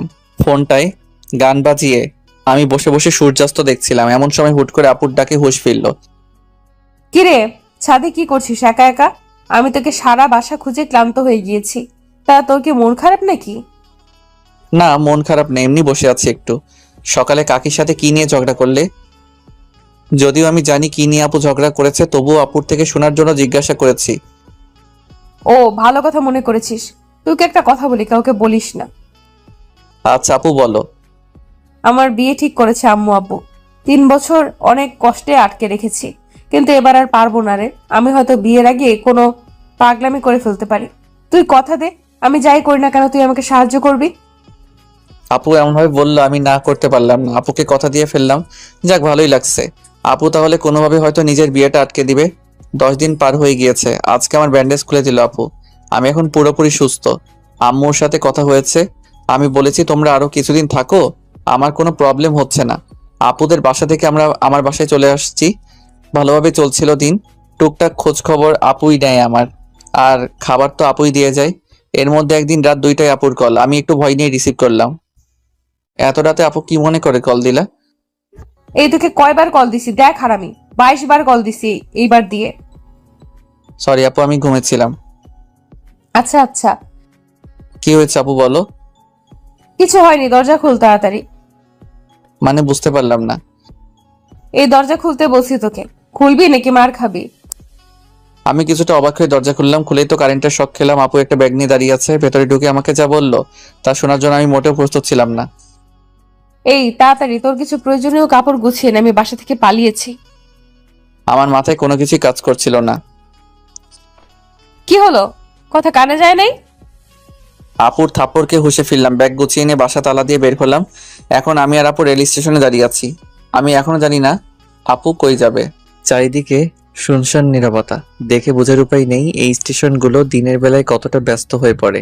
স্টেশন যদি কোনো মানুষ হতো তাহলে এখনকার পরিস্থিতি হতো ঠিক কমে যাওয়া একজন রোগী। কিছু মানুষ এই স্টেশনে রাত্রি যাপন করে, যাদের থাকার মতো আশ্রয় নেই। কতই না অদ্ভুত রহস্যময় আমাদের এই পৃথিবী। অনেক ঘর ফাঁকা আছে আমাদের দেশে, যেখানে ঘুমানোর কেউ নেই। আর এখানে ঘুমানোর মানুষ আছে কিন্তু ঘর নেই। দিন শেষে আমরা মিথ্যে করে বলে ফেলি উচ্চ গলায়, মানুষ মানুষের জন্য। আমার মনে হয় এটা বলা ঠিক না, এখন বলা উচিত মানুষ স্বার্থের জন্য। আপুর দিকে তাকিয়ে আমি কিছুই বুঝতে পারছি না। এরকম পরিস্থিতিতে এত চুপ করে আছে কেমন করে? আপুর ডাকে কিছুটা হকচকিয়ে গেলাম। রবিউল, বলো আপু। এই শোন, সবার আগে তুই আমাকে এই আপু বলাটা অফ করে রাখ। যেভাবে আপু আপু করিস, মানুষের সামনে না আবার বিপদে ফেলে দেস। আপুর কথার আগামাথা কিছুই বুঝলাম না। আপু বললে আবার কিসের বিপদ হবে? আমি না বুঝেই ইশারায় মাথা নাড়লাম। আপু টিকিট কাউন্টার থেকে টিকিট কেটে নিল। আমি একদম চুপ করে আছি। এই নে রবিউল, টিকিটগুলো তোর কাছে রাখ। টিকিট হাতে নিয়ে বুঝতে পারলাম আমরা সিলেট যাচ্ছি।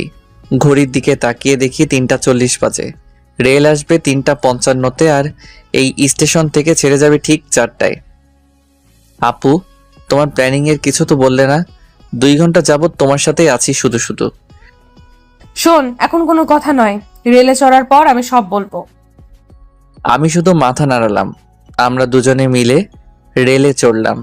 আমরা ভিআইপি কামরায় উঠেছি। আমরা বাদে পুরো কামরায়, কয়েকজন কাপল বাদে পুরো কামরাই ফাঁকা ছিল। একটা হুইসেল দিয়ে চালু হলো রেল। রেল চালু হতেই আপু মনে হয় হাঁপ ছেড়ে বাঁচল। আচ্ছা আপু, এখন বলো তোমার পুরো প্ল্যান কি? তুই কি কিছুটা জেনেছিলি আগেই? আম্মু আর আব্বু আমার উপর জিদ করে কোনো ধরনের অনুষ্ঠান না করে আজকে আমাকে বিয়ে দিয়ে দিত। আমি রাজি না হলে জোর করেই দিত বিয়ে আজকে আমাকে। আমি কোনো উপায় না পেয়ে রাতে বাসা থেকে লুকিয়ে চলে আসছি। তাড়াহুড়োতে মাথায় কোনো বুদ্ধি আসছিল না, আর তোকে কল দিয়েও পেলাম না। কত চিন্তা হলো আমার জানিস। যখন তুই কল রিসিভ করছিলি না, তখন একেবারের জন্য মনে হচ্ছিল তুই কল না ধরলে নিজেই নিজের একটা ক্ষতি করে ফেলবো। আল্লাহর রহমতে তুই 22 বারেই রিসিভ করে ফেলেছিস। সরি আপু, আসলে আমি ঘুমিয়েছি 1টার দিকে আর তুমি কল দিছো 2টার দিকে, তাই ধরতে পারিনি। আচ্ছা ঠিক আছে, সরি বলতে হবে না। তোর আসার সময় প্রয়োজনীয় কিছু কাপড় নিয়ে আসছি সাথে করে, আর আমার সাথে কিছু ক্যাশ টাকা ছিল 50,000, সেগুলো নিয়ে আসছি। টিউশনি করে জমাইছিলাম টাকাগুলো। কমপক্ষে 1 মাস বাসায় যেতে পারবো না আমি। বাসায় গেলে বিয়ে কনফার্ম। আমি যতদূর জানি ভাইয়ার ছুটি 1 মাসের মতো। ভাইয়া চলে যাওয়ার পরেই আমি বাসায় যাব। এই 1 মাস আমরা সিলেট থাকবো। এখন তোর কোনো আইডিয়া বা পরামর্শ থাকলে আমায় দে। আপু, তুমি তোমার ফোনের সিম খুলে ফেলে দাও, আর আমিও আমার সিম খুলে ফেলছি। সিম খুলে ফেলবো কেন আমরা? আসলে আপু তুমি তো জানোই তোমার আব্বু কত প্রভাবশালী লোক। হয়তো কাল থেকে পুলিশের মাধ্যমে তোমাকে খোঁজা শুরু করবে। তখন এই সিম থাকলে আমরা খুব সহজেই ধরা খেয়ে যাব। তুই আসলে একটা জিনিয়াস। আপু আমাকে জিনিয়াস বলাতে আমি খুব খুশি হলাম, কিন্তু প্রকাশ করলাম না। রেল চলছে তার আপন গতিতে। আপুর 2 চোখ ভরে প্রচন্ড ঘুম। 30 মিনিট পার হতে না হতেই আপু ঘুমিয়ে গেল। আমার কাঁধে মাথা রেখেছে। কেন জানি বিষয়টাতে আমি খুব শান্তি পেলাম। পুরোটা জার্নিতে আপু ঘুমিয়েছে আমার কাঁধে মাথা রেখে। ঘুম থেকে উঠে একটাবার ধন্যবাদও দিল না। আপু মানুষটি কত নিষ্ঠুর। আপুর এই ঘুমের জন্য আমি 6 ঘন্টা টানা একভাবে বসেছিলাম। নড়াচড়া করার ফলে যদি আপুর ঘুম ভেঙে যায়, এই জন্য স্থির ছিলাম। 10টার দিকে আমরা সিলেট শহরে নামলাম। ঢাকার মতো এত ব্যস্ত না সিলেট নগরী। অনেক পরিষ্কার পরিচ্ছন্ন, দেখেই মনটা ভালো লাগলো। অনেকদিন যাবৎ ঢাকার ধুলোবালি, জ্যাম আর গাড়ির হর্নে জীবনটা একটা জেলখানা হয়ে গিয়েছিল। অনেকদিন পর মুক্ত লাগছিল নিজেকে। আপু শোনো, আমরা আপাতত কারোর সাথে যোগাযোগ করব না, কারণ আমাদের পরিচিত কারোর সাথে যোগাযোগ করলে পুলিশ সেই সূত্রের মাধ্যমে আমাদের ঠিক বের করে ফেলবে। আচ্ছা করব না, এখন প্লিজ চল কোনো হোটেলে, আমার খুব ক্ষুধা লেগেছে। চলো। আমি আর আপু একটা হোটেলে গিয়ে কিছু খাবার খেয়ে নিলাম। খাওয়া দাওয়া করে আমরা কিছু হোটেলে যোগাযোগ করলাম থাকার জায়গার ব্যবস্থা করার জন্য, কিন্তু কোনোভাবেই সেটা পারলাম না ব্যবস্থা করতে। হোটেলে স্বামী স্ত্রী ব্যতীত এলাও না। পুরো বিপদে পড়ে গেলাম। চুপ করে বসে আছি আমি আর আপু একটা গাছের পাশে। আমার খুব চিন্তা লাগছিল, রাত হলেই বিপদ বেড়ে যাবে। এর মাঝে আমি আর আপু স্বামী স্ত্রীর পরিচয়ে বাসাও ভাড়া করতে চেষ্টা করছি, কিন্তু হয়নি। সেই চেষ্টা সফল। সবারই এক কথা, বিয়ের ডকুমেন্ট ছাড়া কিংবা কারো রেফারেন্স ছাড়া বাসা ভাড়া দেওয়া হবে না। হুট করে আপু বলে উঠল, পেয়ে গিয়েছি আইডিয়া, চল তাড়াতাড়ি। কোথায় যাব? কিছু না বলেই বলছো যেতে। কাজী অফিস যাব আমরা। এখন বিয়ে করে নেব, তারপর একটা বাসা ভাড়া নেব। এত ঝামেলায় যেতে পারবো না। কি মেরে আল্লাহ, সামান্য বাসা ভাড়া নেওয়ার জন্য বিয়ে করে নিবে? তুমি এই বাসা ভাড়া নেওয়ার জন্য এখন বিয়ে করবে? কেন, তুই কি ভয় পাচ্ছিস নাকি? ঢাকায় গিয়ে আমি তোকে ডিভোর্স দিয়ে দিব, কেউ জানবেও না। বিয়ের কথা শুনে অবাক হলেও কিছুটা ভালো লাগলেও ডিভোর্স শব্দটা শুনে কেমন যেন শূন্যতা অনুভব করলাম। ভয় পাওয়ার কি আছে, তুমি যা ভালো মনে করো। চল। একটা রিক্সা করে কাজী অফিসে গেলাম আমরা। কিছু ঝামেলা ছিল সাক্ষীর, কিন্তু টাকা কিছু বেশি দেওয়াতে সব ঠিকঠাকই হলো। সব কাজ শেষ করে আমরা বিয়ের ডকুমেন্ট নিয়ে একটা বাসাও ভাড়া করে নিলাম। বাড়িওয়ালা দুজন বৃদ্ধ আর বৃদ্ধা। আমাদের বিয়ে কতদিন যাবত হয়েছে জিজ্ঞাসা করলো আপু। বুদ্ধি করে কিছু মিথ্যা লাগিয়ে বলল, আমরা লুকিয়ে বিয়ে করেছি আজকেই। আর কিছু ইমোশনাল কথা বলাতে বাড়িওয়ালা রাজি হয়ে গেল। আমরা অগ্রিম মাসের ভাড়া দিয়ে রুমে উঠলাম। তখন বাড়িওয়ালা ভদ্রলোক বলল, আর শোনো বাবারা, এই রুমে আগে দুজন থাকতো, 6 মাসে থাকার পর বাসা ভাড়া না দিয়ে চলে যায়, কিন্তু যাওয়ার সময় সব রেখেই যায়। তোমরা এগুলো ব্যবহার করতে পারো। যাক, খুব ভালো হলো। বিছানা থেকে শুরু করে রান্নার প্রয়োজনীয় সবই আছে। মেঘনা চাইতেই জল। আপিও খুব খুশি হলো। বাড়িওয়ালা চলে গেল। আমি আর আপু বিছানায় বসে আছি। না চাইতেও আমার চোখ দিয়ে জল এসে পড়েছে। কি থেকে কি হয়ে গেল। সত্যি বলতে আমার বিয়ে নিয়ে অন্যরকম একটা স্বপ্ন ছিল। সামান্য কিছু সুবিধার জন্য বিয়ে করতে হলো, অথচ কালেমা থেকে কবুল বলা সবই কতটা দামি। কিরে, তুই কান্না করছিস কেন? কই কান্না করছি, চোখে হয়তো ধুলো গিয়েছে। আচ্ছা তুই রুমে থাক, তাহলে আমি ফ্রেশ হয়ে আসি। আপু চলে গেল ফ্রেশ হতে। আমি বিছানায় বসে বসে ভাবছি, আজকের রাতটা আমার বাসর রাত। আপু গোসল করে আসছে। আপুর ভেজা চুলগুলো একটা তোয়ালে দিয়ে বাঁধা। কানের পাশের কিছু চুল থেকে টপ টপ করে পানি পড়ছিল। আপুকে এই অবস্থায় দেখে আমি পুরো শক খেলাম। কিরে, তুই কি দেখিস অমন করে? মনে হয় আজকে তুই প্রথম দেখছিস আমায়। যা গোসল করে আয়। যাচ্ছি। আমি গোসল করে আসলাম। এসে দেখি আপু তার চুল ছেড়ে দিয়েছে শুকানোর জন্য। আপুর এত বড় চুল আমি তো বুঝতেই পাইনি। এর আগে আপুকে যতবার দেখেছি আমি কখন আপুর চুল দেখিনি। আজ দেখে আমি পুরো অবাক। এত পড়াশোনা করে আপু কেমন করে তার চুল সামলাতো? আপু একটা কথা বলি। বল। আচ্ছা আপু, তুমি কেমন ছেলেকে বিয়ে করতে চাও? তোর মতো ছেলেকে? আমি এগুলো নিয়ে ভাবিনি কখনো। সত্যি কথা হলো, আমি মেডিকেল কোর্স শেষ করে বিয়ে করতে চাই। তার আগে এগুলো নিয়ে ভাবতে চাই না। ও আচ্ছা। আচ্ছা দেখ রবিউল, এখন তো এই বাসায় আমরা কমপক্ষে 1 মাস থাকবো। আর যেহেতু আমরা এখানে স্বামী স্ত্রী হয়ে বাসা ভাড়া নিয়েছি, তাই তুই আমাকে টোটালি আপু বলা অফ কর। সবসময় তুই আমাকে নাম ধরেই ডাকবি। আপু আর নাম ধরে ডাকতে গেলে দেখবি গুলিয়ে ফেলবি। এখানে আমাদের না চাইলেও স্বামী স্ত্রীর মতো অভিনয় করতে হবে, আর সেটা না করলে ধরা খেলে আবার পুলিশও দিতে পারে। এখানকার মানুষ অনেক সচেতন। তো এখন থেকে আমি তোকে তুমি করে বলবো, আর তুই আমাকে নাম ধরেই ডাকবি, ঠিক যেরকম স্বামী স্ত্রীরা কথা বলে। আপুর কথা শুনে ভালোই লাগলো। নিজেকে সত্যি সত্যি জামাই মনে হচ্ছিল। কিন্তু তুমি আবার কিছু মনে করবে না, বলবে না তো যে বেয়াদবি করছি? আরে পাগল তুই, আমিই তো বলছি সব করতে। বিপদের জন্যই তো আমরা এসব করছি। আচ্ছা মৌ, খুব ভালোবাসা মিশিয়ে আপুকে নাম ধরে বললাম, রাতের বেলায় আবার বাড়িওয়ালা আসলো আমাদের রুমে। তোমাদের নামই তো ভালো করে জানা হলো না। আন্টি, আমার নাম রবিউল আর ওর নাম মৌ। ও আচ্ছা, তোমাদের খুব ভালো মানিয়েছে, কিন্তু দোয়া করি তোমরা অনেক সুখী হও। এই যে তোমাদের জন্য রাতের খাবার নিয়ে আসছি। এখন তো আর কিছু রান্নাও করতে পারবে না, আর হোটেলও বাসা থেকে অনেক দূরে। তোমরা দুজন মিলে খাবার খেয়ে নিও। আমি আসি তাহলে। আচ্ছা আন্টি। যাক, ভালোই হলো, খুব ক্ষুধা লেগেছিল আমার। আচ্ছা মৌ, চলো আমরা খেয়ে নেই তাহলে। তোমাকে কি খাইয়ে দিতে হবে? আপু আমার দিকে খুব অবাক হয়ে তাকালো। তুই এমন করে কথা বলছিস কেন? কেমন করে বলি? এমন ভাবে বলছিস যেন আমরা সত্যি সত্যি স্বামী স্ত্রী। থাক থাক, কথায় আছে তো, কান আর ভালো করতে নেই। তুমি বললে যেন আমরা স্বামী স্ত্রীর মতন থাকি, আর এখন বলছো আমি কিভাবে কথা বলছি। আর তুমি নিজেই বললে স্বামী স্ত্রীর মতন অভিনয় করতে। হ্যাঁ বলছি তো। তো এখন তুমি আমাকে তুই করে বলছো কেন? সরি সরি, আসলে সারা জীবন তুই করে বলেছি তো, তাই আর কি। আচ্ছা, এরপর থেকে আর হবে না। সরি, তুমি রাগ করো না। আমি তুমি করেই বলবো, কিন্তু দয়া করে এর ফায়দাটা নিও না। যদি কোনো রকম ফায়দা নিতে চাও তাহলে আমি তোমার মাথা ফাটিয়ে দেবো। কি ভয়ঙ্কর মেয়ে রে বাবা। আরে, তুমি কি আমাকে ওই ধরনের ছেলে ভাবো? না, সেটা ভাবি না, কিন্তু ছেলে বলে কথা। মৌ, তুমি আমার চরিত্র নিয়ে কথা শোনালে। হয়েছে হয়েছে, এখন আর রাগ আর ঝগড়া করতে হবে না। চলো এখন আমরা ঘুমিয়ে পড়ি। এখনই ঘুমিয়ে পড়বো? কেন?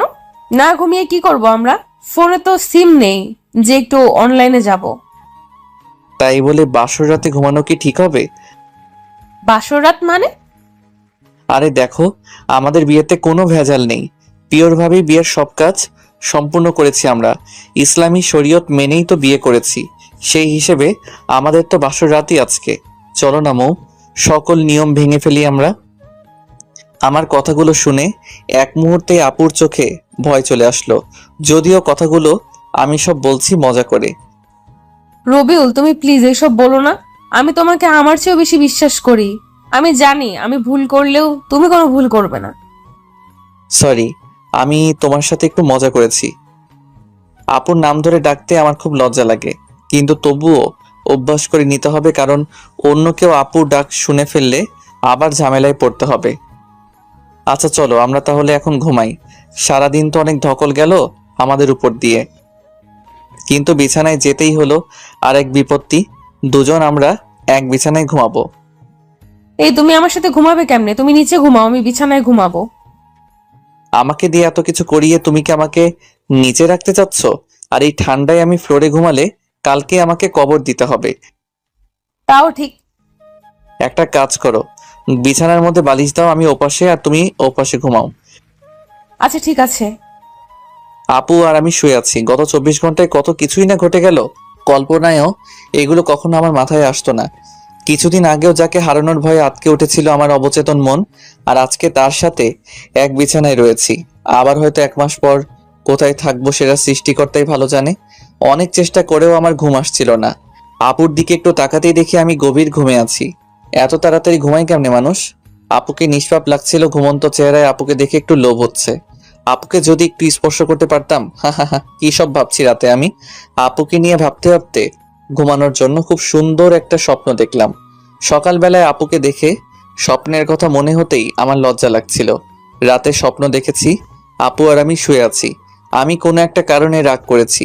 এই রবিউল, তুমি আমার উপর রাগ করে আছো কেমনে? তবু আমি কোনো কথা বলছি না।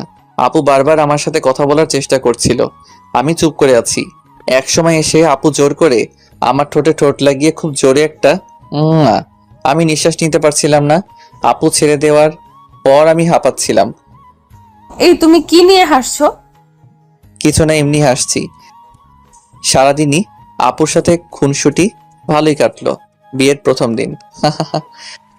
মৌ, আমি একটু বাহিরে যাব, তুমি বাসায় থেকো, কোথাও যেও না।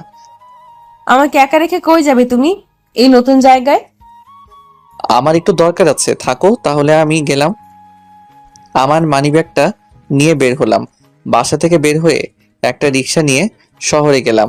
আসলে আমি শহরে আসছি মৌ আপুর জন্য কিছু বই কিনতে। আমি চাই না এই 1 মাসে আপুর পড়াশোনার ক্ষতি হোক, তাই দেখি কিছু বই ম্যানেজ করা যায় নাকি। আসার সময় লুকিয়ে আপুর কলেজের কার্ডটা নিয়ে আসছি। আপুর কার্ডে সব লেখা ছিল। আমার বই খোঁজার জন্য বেশি কষ্ট হলো না। মেডিকেল কলেজের একটা লাইব্রেরি থেকে আপুর সেমিস্টারের সব বই কিনে নিলাম। সব মিলিয়ে 3,000 টাকার বই কিনলাম। ভালোই সময় লেগে গেল বই কিনতে কিনতে। বাসায় ফিরতেই আপু এমনভাবে দরজা খুলে দিল যেন খুব মিস করছিল। এত দেরি করতে হবে তোমার? যদি সত্যি তোমার বউ হতাম, একা রেখে এত সময় বাহিরে এইভাবে থাকতে পারতে? জানো কতটা চিন্তা হচ্ছিল আমার। সরি, তোমার জন্য ছোট্ট একটা সারপ্রাইজ আছে বলে মৌয়ের হাতে বইয়ের প্যাকেটটা দিলাম। আমি আসার সময় গিফট পেপারে করে মুড়িয়ে নিয়ে আসছিলাম। বইগুলো গিফট পেপার খুলে আপু খুশিতে চিৎকার করে এসে আমায় জড়িয়ে ধরলো। আমি তো পুরা শকড। কয়েক সেকেন্ড পর আপু আমায় ছেড়ে দিয়ে সরি, আমি উত্তেজনায় তোমায় জড়িয়ে ধরে ফেলেছি। বইগুলোকে খুব মিস করছিলাম আমি। জানো তুমি, 1 মাসে কমপক্ষে 450 ঘন্টা পড়তে হবে। অনেক পিছিয়ে পড়তাম বইগুলো না পেলে। অনেক অনেক ধন্যবাদ তোমায়। আপুর খুশিতে মনটা ভরে গেল। প্রিয়জনের জন্য কিছু করতে পারাটা বেশি কিছু না, শুধু একটা চেষ্টার। এভাবে কিছুদিন চলে গেল। আপুর সাথে সম্পর্কটা অনেক বন্ধুত্বে রূপ নিয়েছে। খুব ভালো বোঝাপড়া আমাদের মধ্যে। এখন আর আপুকে আপু বলতে ভালো লাগে না, নাম ধরে ডাকতে বেশি ভালো লাগে। বন্ধুত্বে নাম ধরে ডাকে সবাই, আর আমরাও এটাই করেছি। সিলেট এসেছি 20 দিন হলো।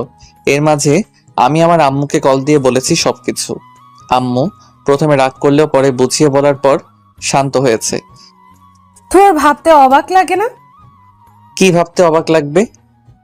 তুমি আমায় একটা সময় কিংবা 20 দিন আগেও শুধু আপু আপু করতে, আর এখন তুমি আমার সবচেয়ে ভালো বন্ধু হয়ে গিয়েছো। জানো, আমার ভাবতেই অবাক লাগে। আমি কখনো ভাবিনি তোমাকে তুমি করে বলে আমি এত প্রশান্তি পাবো। জানো, এখন আমার মনে হয় আমি বাদেও আমার একটা মানুষ আছে যে আমার পাশে আছে। আমার মনে হয় আমি নিজে নিজের কাছে যতটা সেফ, আমিও তোমার কাছে ততটাই সেফ। আমি চাই রবিউল, তুমি আমার বন্ধু হয়ে সারাটা জীবন আমার পাশে থাকবে। কথা দাও। মৌ, তুমি কি পাগল হয়ে গেলে নাকি? আমি তোমার সাথেই আছি। কথা দাও তবুও তুমি। মৌ আপু একদম আগের মতো নেই। আমার সাথে এমন ভাবে পাগলামি করে যেন আপু একদম ছোট হয়ে গিয়েছে। কথা দিচ্ছি, তোমার সাথে আমি ততদিনই থাকবো যতদিন তুমি আমাকে তোমার সাথে রাখবে। এই, তুমি এরকম ফিলোসফিক্যাল কথা বলো কেন?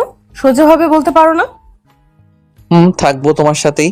তুমি যখন থাকবে না তখন তো আর চাইলেও আমি থাকতে পারবো না। কেন? আমি কই যাব? তুমি তো আর সারা জীবন এরকম থাকবে না। একদিন বিয়ে করে পাড়ি জমাবে অন্যের শহরে, তখন চাইলেও আর তোমার পাশে থাকা হবে না। মৌ একেবারে চুপ হয়ে গেল। আমিও কিছু না বলে রুমের বাইরে চলে আসলাম। অজান্তেই চোখের কোণে জল এসে গিয়েছে। মৌ আমার সাথে আছে, এটা সত্য। আর একদিন অন্যের সাথে থাকবে, সেটা বাস্তবতা। বাস্তবতা সবসময় কঠিন, যেটা না চাইলেও আমাদের মানতে হবে। বেশ কিছুক্ষণ রুমের বাইরে থাকার পর রুমে গেলাম। গিয়ে দেখি মৌ বসে বসে পড়ছে। মেডিকেলের ছাত্রীরা এতটা পড়ে, সেটা মৌকে না দেখলে বিশ্বাসই হতো না। মৌয়ের মতো মনোবল সবারই থাকা উচিত। এত বিপদের সময়ও নিজের স্বপ্ন থেকে একটু পিছুপা হয়নি। আচ্ছা, আমিও তো পড়াশোনা করছি, আমারও তো স্বপ্ন আছে, তেমনই হয়তো মৌয়েরও কোনো স্বপ্ন আছে। মৌ, আমার ঘুম পেয়েছে, আমি ঘুমাবো। তুমি পড়া শেষ করে রাতের খাবার খেয়ে নিও। কেন, তুমি খাবে না? আমার ক্ষুধা নেই, তুমি খেয়ে নিও। তুমি না খেলে আমিও খাবো না। কেন পাগলামি করো বলো? পাগলামি করো না। তুমি না খেলে আমিও খাবো না, সোজা বলে দিলাম। আচ্ছা তুমি পড়ো তাহলে, আমি একটু শুয়ে থাকি। তুমি খাওয়ার সময় আমাকে ডেকে নিও। ঘুমিয়ে গিয়েছিলাম, মৌয়ের ডাকে আপুর ঘুম ভাঙলো। ওই রবিউল, ওঠো, যাও ফ্রেশ হয়ে আসো, আমি খাবার দিতেছি।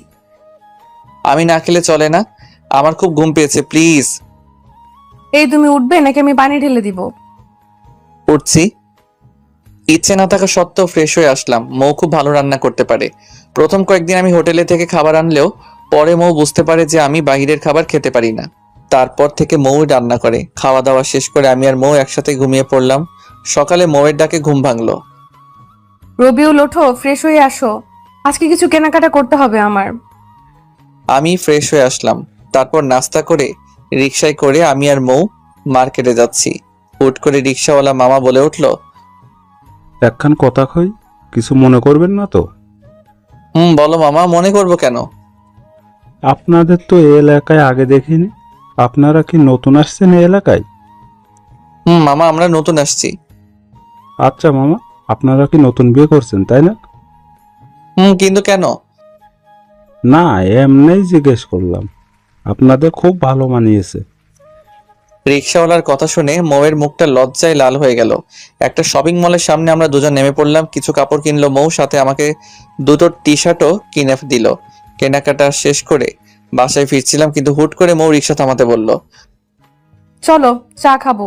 সিলেটে এসে যদি এখানকার চাই না খাই তাহলে সিলেট থাকাটাই বৃথা। যদিও আমি চা খাই না, তারপরও দুজন মিলে স্পেশাল চা খেয়ে নিলাম। তারপর দুজন কিছুক্ষণ ঘুরে বাসায় চলে আসলাম।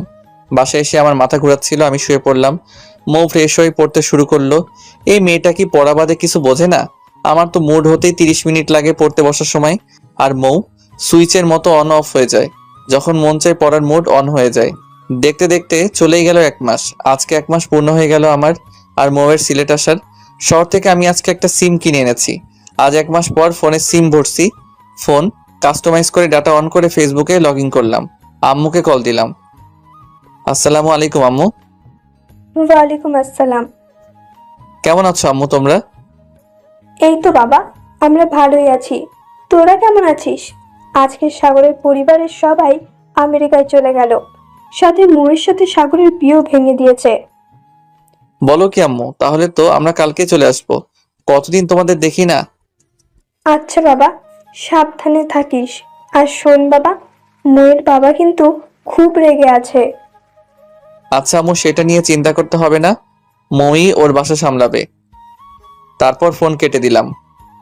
মৌ, শুনছো তুমি? হ্যাঁ বলো, ডাকছো কেন? একটা গুড নিউজ আছে। কি নিউজ শুনি? তোমার সাগর ভাইয়ের পরিবারের সবাই আমেরিকা চলে গিয়েছে, আর যাওয়ার আগে তোমার আর সাগরের বিয়ে ভেঙে দিয়েছে। মৌ শুনেই তো খুশিতে চিৎকার দিয়ে এসে আমায় জড়িয়ে ধরলো। কয়েক সেকেন্ড পর, সরি সরি সরি রবিউল, কিছু মনে করিস না। খুশিতে আমার মাথাটাই ঠিকভাবে কাজ করেনি। চল সবকিছু গুছিয়ে নেই, আমরা কালকেই ঢাকা চলে যাব।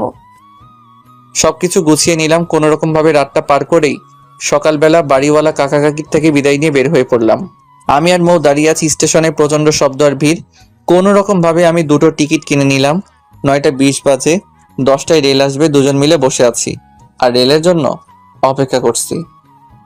আজকে মনে মনে ভাবছি রেল যেন 10 মিনিট পর আসে। আমি খুব ভালো করেই জানি বাসায় যাওয়ার পর হয়তো আর এইভাবে মৌয়ের কাছাকাছি থাকা হবে না।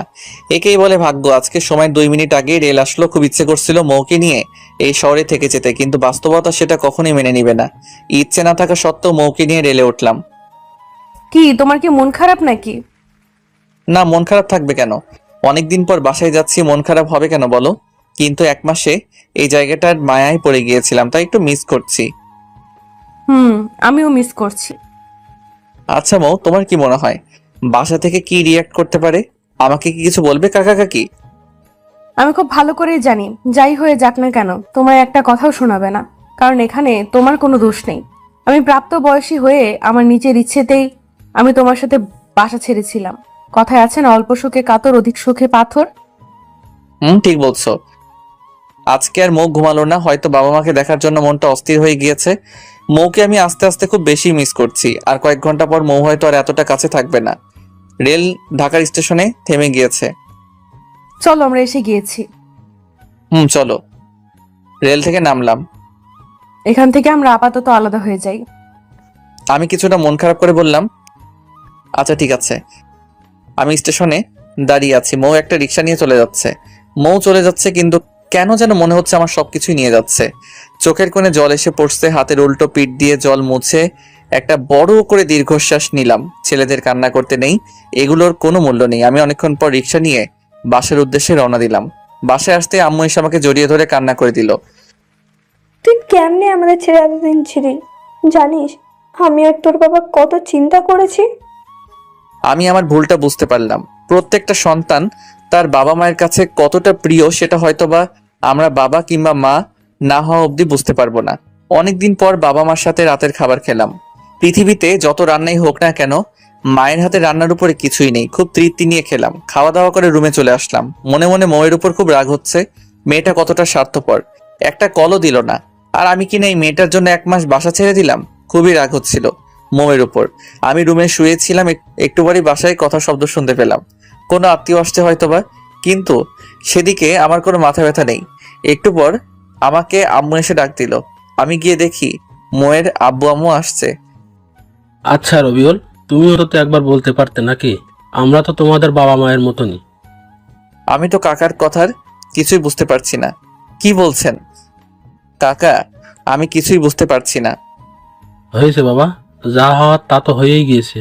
এখন আর ওইসব নিয়ে কথা বলি কিছু যাবে আসবে না। তো বিআই সাহেব বলেন, কবে বিয়ের ডেট দেবেন? আমরা কিন্তু একটু দেরি করতে চাচ্ছি না। আর রবিউলের সাথে বিয়ে হলে তো অনেক ভালোই হবে, সারা জীবন আমাদের কাছেই থাকতে পারবে। আচ্ছা বেয়াই, তাহলে দেরি করতে হবে না। আর আগামী শুক্রবারই বিয়ের তারিখ তাহলে ঠিক রইলো। আচ্ছা বিআই সাহেব, আমরা তাহলে এখন উঠি। উঠবেন মানে? মিষ্টিমুখ না করে কোথাও যেতে পারবেন না। কই গো রবিউলের আম্মু, দাও বেয়াই বেইনকে মিষ্টি দাও। মৌয়ের বাবা চলে গেল। কিছুই বুঝতে পারছি না কি হচ্ছে সব। 10 মিনিট পরই মৌ আমাকে কল দিল। সরি, আমি তোকে আর কল দিয়ে কিছু বলতে পারিনি। বলবো কেমন করে আর? বাসায় এসেই দেখি আব্বু আম্মু আবার নতুন করে তোর সাথে বিয়ে নিয়ে কথা বলছে।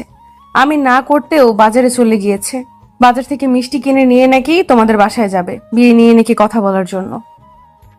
কাকা কাকি আসছিল, আমাকে কিছু বলার সুযোগই দিল না। বিয়ের তারিখ ঠিক করে চলে গেল। বলো কি তুমি? তোমার বাবা মাও রাজি হয়ে গিয়েছে, তুমি কিছু বলো নাই কেন? আমি আর কি বলবো, আমার কাছে কেউ তো কিছু শুনলই না। আচ্ছা, তুমি একটু কাল আমার সাথে দেখা করতে পারবে? পারবো। কোথায়, কখন? বিকেল 4টায় লেক পাড়ে চলে এসো। মৌ কলটা রেখে দিতে আমি তো লুঙ্গি ড্যান্স দেওয়া শুরু করে দিলাম। মেঘনা চাইতেই বৃষ্টি। এখন মৌ যত যাই করুক, আমি কোনোভাবেই ওর বিয়ে ভাঙতে পারবো না। ও সরি, ওর বিয়ে বলতে আমাদের বিয়ে। হা হা হা। এর আগে মৌয়ের বিয়ে ভাঙতে হেল্প করছি আমি, কিন্তু এখন আর মৌয়ের বিয়ে ভাঙার মতো কেউ নেই। হা হা হা। খুব ভালো লাগছে, তবু একটু ভয় আছে, কারণ মৌয়ের মাথায় যে বুদ্ধি, কালকে কিছু একটা আবার উল্টাপাল্টা বুদ্ধি বের করতে পারে। সত্যি কথা হলো যে আমি ভালোবাসি, মৌকে ভালোবাসি, খুব ভালোবেসে ফেলেছি। যেদিন মৌকে বিয়ে করেছিলাম সিলেট থাকাকালীন, আমি সেদিন থেকে আমি আর মৌকে আপুর চোখে দেখিনি। আমি মনে প্রাণে মৌকে বউ হিসেবে সম্মান করেছি, ভালোবেসেছি, কিন্তু মৌকে কখনো বলিনি কিংবা বুঝতেও দেয়নি। বাসা আসার পর হয়তো ভেবেছিলাম মৌকে হারিয়ে ফেলবো, কিন্তু দিন শেষে আমরা যতই চেষ্টা করি না কেন, উপরে একজন আছেন, সে যখন দিবেন তখন আর কিছুই লাগবে না। পরের দিন বিকেলে গেলাম মৌয়ের সাথে দেখা করার জন্য। যাওয়ার সময় মৌয়ের কিনে দেওয়া পাঞ্জাবি পরে গেলাম। লেক পাড়ে গিয়ে দেখি মৌ আগে এসে উপস্থিত। মৌ আজকে একটা সাদা রঙের ড্রেস পরে আসছে, খুব মানিয়েছে মৌকে ড্রেসটাই। কেমন আছো? আমার আর ভালো থাকা, তুমি তো দেখছোই একটার পর একটা বিপদ ছাড়ছে না আমাকে। একটা ভালো আইডিয়া দাও তুমি, তাহলে কি করব আমি এখন? একটা কথা বলি তোমাকে, তুমি যদি রাগ না করো। আচ্ছা বলো, রাগ করব না। না, কথা দাও রাগ করবে না। আর সাথে যা বলার তুমি আমার কথা পুরোটা শোনার পর বলবে। বলো। দেখো, বিয়ে তো একদিন তোমার কিংবা আমার করা লাগবেই। আর আমি তো ছেলে হিসেবে খারাপ না, তো তুমি চাইলে আমাকেই বিয়ে করে ফেলো। বিয়ে করার পর তো কাকা কাকি তোমাকে আর প্রেশার দিতে পারবে না। আর জুনিয়র বর পাওয়া অনেকটা ভাগ্যের। তোমার কথা বলা শেষ? বলা শেষ। থাকো তুমি তোমার আইডিয়া নিয়ে। তোমার থেকে এই আইডিয়া অন্তত আশা করিনি। আর আমি তোমাকে কখনোই স্বামী হিসেবে মানতে পারবো না। রাগ দেখিয়ে চলে গেল। যতই রাগ করো মৌ, এখন আর কোনো উপায় নেই। বউ হিসেবে তুমি শুধু আমারই হবে। রাতে মৌয়ের কল দিয়েছো কেন? তখন তো কিছু না বলে রাগ দেখিয়ে চলে আসলে। আমি কি বিপদে নেই? আমিও তো বিপদেই আছি। বিপদে মাথা গরম করে কিছুই হয় না, উল্টা আরো পরিস্থিতি খারাপ হয়ে যায়। আমি একটা আইডিয়াই তো দিয়েছিলাম, তুমি ভালো কিংবা খারাপ কিছু একটা বলতে পারতে, আর সেটা না করে রাগ দেখিয়ে চলে আসলে। তুমি আর আমি হয়তো ঠিক ছিলাম, আমরা 1 মাস এক বিছানায় থেকেও দুজনকে স্পর্শ পর্যন্ত করিনি, কিন্তু সমাজ এটা মানবে না। দিন শেষে আমরাও সমাজের নিকট দায়বদ্ধ। এখন যদি আমাদের বিয়েটা না হয়, তাহলে কাকা কাকি আর আমার বাবা মা স্বাভাবিকভাবে এলাকায় বসবাস করতে পারবে না। এক একজন এক এক রকমের কথা শোনাবে। তখন তাদের অবস্থাটা কি হবে তুমি বুঝতে পারছো কি? চুপ করে আছে মৌ। বেশ কিছুক্ষণ পর মৌ বলল, আচ্ছা, তবুও কি কোনো আইডিয়া নেই তোমার কাছে? এখন আমাদের জন্য চুপচাপ সব মেনে নেওয়াটাই ভালো হবে। পরে না হয় পরিস্থিতি স্বাভাবিক হলে তখন যে কোনো কিছু করা যাবে। আচ্ছা ঠিক আছে, তুমি খাওয়া দাওয়া করছো কি? না, খাইনি, একটু পর খাবো। আচ্ছা একটা কথা বলো তো মৌ, বলো। তুমি কি আমাকে মিস করছো না একটু? মিস করার কি আছে? তুমি তো আর মারা যাওনি কিংবা চলে যাওনি কোথাও, তাহলে মিস করার কি আছে? মিস করার কি আছে বলেই কলটা কেটে দিলাম মৌ। এমন করে কেমনে বললো বুঝলাম না। একটা মাস থাকলাম আমরা একসাথে, এক মাস তো একটা মানুষ যদি একটা বিড়ালকে সময় দেয়, তাকেও যদি দুদিন সময় দিতে না পারে, তাহলে সেই মানুষটা সেই বিড়ালকে মিস করবে, এটা স্বাভাবিক নাকি? মিস করেও মিথ্যা বললো মৌ। যাক, এসব ভেবে মাথা নষ্ট করার দরকার নেই। রাতুলকে একটা কল দিলাম। দোস্ত কেমন আছিস? এই তো ভালোই আছি। তুই কি এই গ্রহে আছিস? আমি তো শুনলাম তুই মঙ্গল গ্রহে চলে গেছিস। শোন, মজা নেওয়া বাদ দে, এখন কাজের কথায় আয়। বল। একটা সুখবর আছে। সুখবর? কি সুখবর? আগামী শুক্রবার আমার আর মৌয়ের বিয়ে। কি বলিস মামা? তুই যে খবর শোনালি, আমার তো এখনই নাচতে মন চাচ্ছে। বাসায় অনেক কাজ করতে হবে, আমার তো তেমন কোনো কাজই নেই। তাই তুই কালকে চলে আয়, আব্বু তোকে আসতে বলেছে। আচ্ছা, আমি কালকেই আসতেছি। দেখতে দেখতে শুক্রবার এসে গেল। আমার খুব লজ্জা লাগছে, কেন যেন নিজেকে খুব স্পেশাল লাগছিল। কত আয়োজন, কত সাজ, সব আমারই জন্য। সময় যেন থেমে যাচ্ছে, একদম যাচ্ছে না। এর মাঝে মৌয়ের সাথে কয়েক দফা কথা হয়েছে। অনেক বোঝানোর পরও একই কথা, আমাকে বিয়ে করলেও স্বামী হিসেবে মানতে পারবে না। যাই হোক, বিয়ে হয়ে গেলে আমার ভালোবাসা ওকে নিজের করে নিব। মৌ আবার পালাতে চেয়েছিল, তাতে বুঝতে পারছি সুখ আর শোক একসাথে পেতে চলেছি। সব আয়োজন শেষ করে দ্বিতীয়বারের মতো কবুল বলছি। মনে মনে খুব হাসছি। দুবার বিয়ে করে ফেললাম মৌকে। এতক্ষণ মৌকে আমি দেখতে পারিনি, এখন আমার পাশে মৌকে আনা হয়েছে। বিয়ের সাজে মৌকে এত ভালো লাগছে যে সেটা আমি লিখে বা বলে প্রকাশ করতে পারবো না। বিয়ের সব কাজ শেষ করে এখন ফেরার পালা। মৌ এমন ভাবে কান্না শুরু করে দিল, আমি তো পুরো ভ্যাবাচেকা খেয়ে গেলাম। সত্যি বলতে, বিয়েটা মেয়েদের কান্না করাটা স্বাভাবিক, কিন্তু মৌয়ের চোখে কেন যেন আমি জল মানতে পারছি না। কারণ মৌ তো আর সত্যি সত্যি মন থেকে আমাকে স্বামী হিসেবে মেনে বিয়ে করছে না। তাহলে এরকম করে কান্না করার মানে কি? আবার এমনও হতে পারে মানুষের চাপে কান্না করছে। না হলে আবার লোকে কথা বলবে যে কেমন মেয়ে দেখো, বিয়ের দিনে একটু কান্না করছে না। কান্না করতে করতে আমাদের বাসায় চলে আসলাম। আমার রুমে আসতেই তো আমি পুরো চমকে গেলাম। এত ফুল আর এত সুন্দর করে সাজানো হয়েছে যে এটা আমার কল্পনাতেও ছিল না। পুরো ঘরটাই রজনীগন্ধা আর গোলাপের ঘ্রাণে ভরে উঠেছে। বাসা ভর্তি মেহমান। রাত 11টা অবধি মৌয়ের কাছেই যেতে পারলাম না, আমার আত্মীয়রা মৌকে ঘিরে রেখেছে। 11টায় আস্তে আস্তে সবাই চলে গেল। রাতুল আমাকে এক প্রকার ধাক্কা দিয়ে ঘরে ঢুকিয়ে দিল।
দূর মিয়া, আর কথা বলবেন।